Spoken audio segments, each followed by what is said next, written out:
25 ரூபான்னு சொல்றீங்களே, 20 ரூபா பாட்டில். அது 25 ரூபான்றத திரும்ப இந்த ரெக்கார்டில் சொல்லிடுங்க.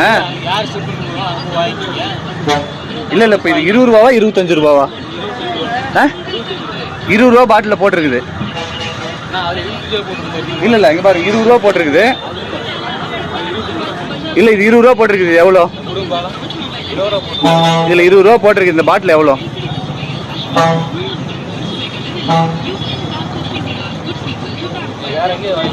இல்லை இப்போ 20 ரூபா போட்டிருக்கு. அவர் கையில் நான் 20 ரூபா கொடுத்துருக்குறேன். இல்லை இப்போ நீங்கள் 25 ரூபான்னு சொல்கிறீங்களே, பதில் சொல்லுங்கண்ணா. சரி வேலை இருக்குண்ணா. 20 ரூபா பாட்டிலுக்கு 20 ரூபா கொடுத்துட்டேன். இப்போ என்ன சொல்கிறீங்க? 20 ரூபா பாட்டிலுக்கு 20 ரூபா கையில் கொடுத்துட்டேன். எப்படி வராது? கஸ்டமருக்கு விற்கிறது தானே வச்சுருக்கீங்க. எப்படி விற்க மாட்டேன்னு சொல்கிறீங்க?